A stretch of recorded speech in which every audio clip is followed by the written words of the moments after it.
Welcome back, City Week, ladies and gentlemen. As we continue to showcase African American Month, I am being joined here now by a young up-and-coming star, Mr. Haven Brady Jr., also known as the Hitman. Haven, welcome to the show. Welcome. Thank you for having me. Well, it's a pleasure to sit down with you, Haven. And if you don't mind, tell us just a little bit about yourself before we get into our interview. Well, my name is Haven Brady Jr. As he said, my name is the Hitman, my boxing name. I'm 20 years old. I have 5 professional fights. I've been professional for over a year, probably a year and 2 months. My latest fight was January 29th. Okay. I won by unanimous decision, and I'm looking forward to getting back in the ring, and I enjoy what I do. All right, very good. And the Hitman, and Haven, you're from Albany, Georgia. Yes, correct. And most people know where Albany, Georgia. My niece went to school down at Albany. State. Albany State there. So great location. And we were talking before we came on. Have there been any boxers come out of Albany before? No, not many. There's been at the level I have, and no. Not at all. All right. Well, and let me, jumping in here, your last fight was on January 29th. Talk about that a little bit for us, if you don't mind. January 29th, that was my first fight of 2022, and I think it was a great fight. My best performance yet. It was my first 6 round. I moved from 4 rounds to 6 rounds, so it was a longer time. And also I felt a guy that had 40 professional fights to my 5, wow. So he had way more experience. He was 33 of age, and it was a great experience, and he brought the best out of me. Wow. 40 professional fights to your 5 professional fights? Correct. Wow, that's a gap. Right, yes, yeah. Man, how did, and you went 6 rounds, I I went 6 rounds, unanimous decision. He was a tough opponent. And out of those 40 fights, he only been stopped probably 2 times, and he haven't been stopped or TKO in 5 years. So it was tough getting him out of there. But I think I put a beating on him. But he just didn't stop. He was one of those type of fighters. But I needed that, and it made me better. It definitely made me better. Very good.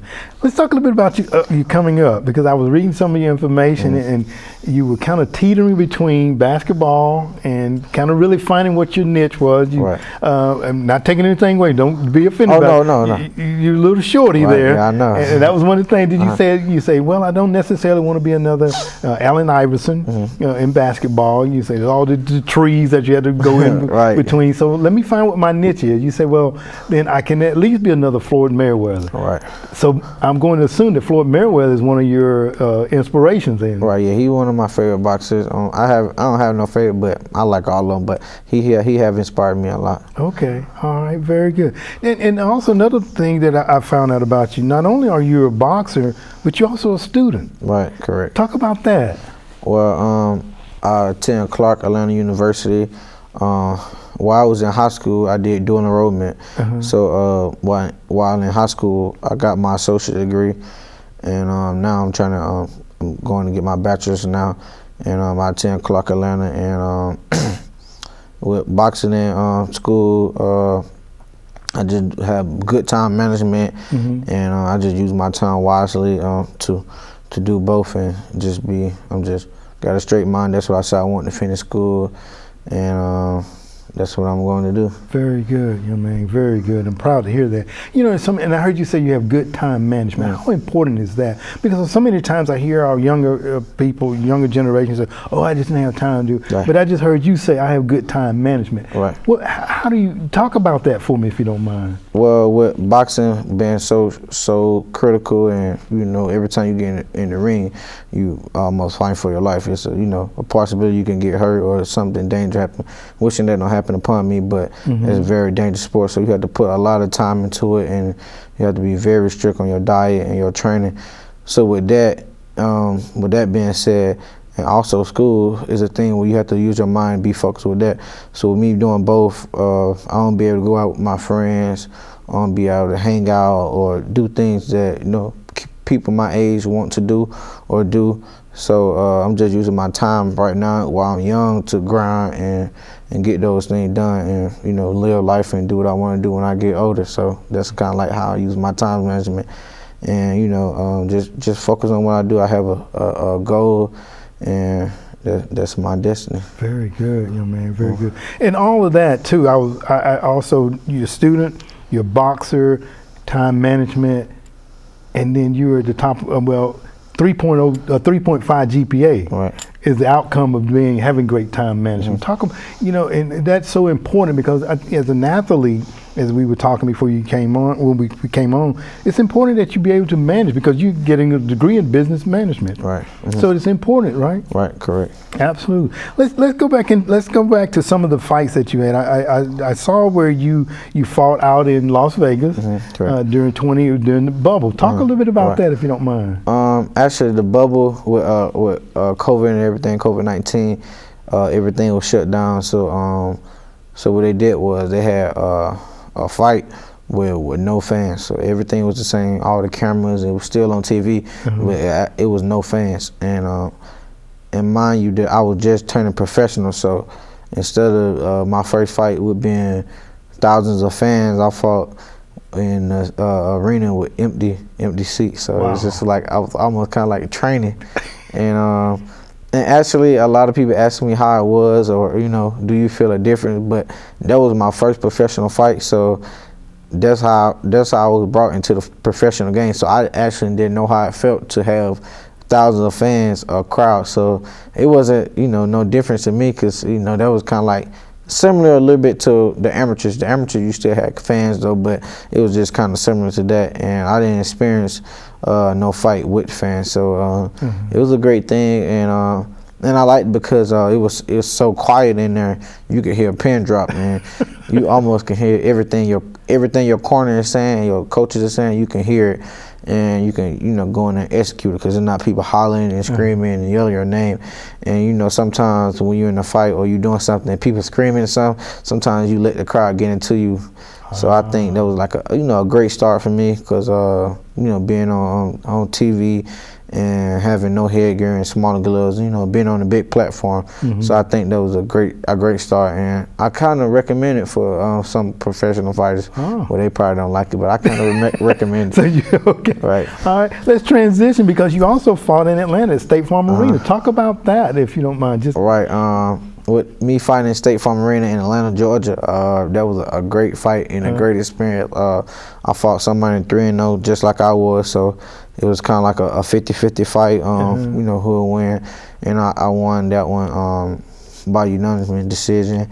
And fighting in Georgia, it was a great experience. I had all my family and my friends there, and that's home to me. So it was like me fighting at home, and it was a great turnout. A lot of people came and support me, and that was a great feel. I can't wait to fight back in Georgia or in Atlanta again. Very good. As we get ready to wrap up, Haven, I also saw that from time to time, when your schedule allows, you go back to your hometown to train with some of the young boxers there. Right. Why is that so important? Because a lot of the young fighters and young kids in Albany, they look up to me because of what I'm doing, and, you know, how I carry myself, and you know what I'm doing, school, boxing, and just where I'm at in boxing. A lot of young kids look up to me, so I always try to go back and give back and train them and teach them different things, because when them looking up to me, they listen to everything I say. Sometimes a coach or their parents, sometimes they might not listen to something they say. So with me been through what they going through, and me being where they want to be or there, so they listen to me a lot, and they look up to me, and also keep me sharp. You know, I'm telling a kid to keep his right hand up or keep his hands up. And when I get back in the ring and they're watching me, because you know, kids them looking up to me, they watching me a lot. So I'm in the ring, I'm trying to keep my hands up, because I just told him this a day ago or a couple hours ago to keep his hands up. So I definitely got to keep my hand up. So it's another thing of keeping me sharp and keeping me on my toes. But I just love working with kids, and I want to give back. People help me, so I want to help people too. Very good. Well, I'm going to tell you, Mr. Hitman, this has been an awesome day. I've had the pleasure of sitting down with O'Shea, your family member. Right. So I want to thank you both for being here on the show. And you guys are the Black history that my children will be talking about. So I just want to thank you for being a part of my Black History program. Right. Thank today. you so much. Thanks for having me. Thank you very much. Ladies and gentlemen, stay tuned for more City Week coming up in just a moment.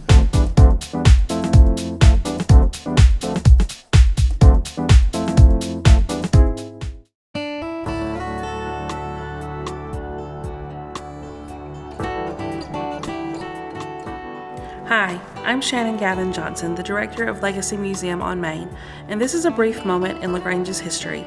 When driving down Country Club Road, you may notice a small side street near the tornado siren and just past the roundabout that cuts away into the trees. That road is known as Red Line Alley. Red Line Alley is near the site of the estate of Giles Wilkerson, a free person of color who lived in LaGrange prior to the Civil War. The street was originally called West End Street, but was often referred to as Red Line Neighborhood. Some of the early residents of the neighborhood worked on the nearby Hills and Dales estate. They even had their own church, which still holds weekly services. Welcome Baptist Church can trace its origins to 1915 when it began inside a Broad Street store. It later moved to the Goose Holler neighborhood before its final move to Red Line Alley. Reverend James Ware, the pastor of Welcome Baptist Church, has served as pastor of the church for almost 50 years. Reverend Ware has also served 2 terms as a city councilman. LaGrange's Red Line Alley was also the last unpaved street inside the city limits. The name Red Line Alley is thought to have originated from a proposed railroad line that would have cut through the north side of LaGrange and right through this area. The route was marked with a heavy red line and was never constructed due to an alternate route being chosen instead. Today, Red Line Alley is a quiet, tree-lined path isolated from the flow of traffic on nearby U.S. Highway 29.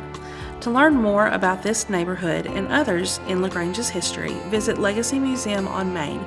This has been a brief moment in LaGrange's history.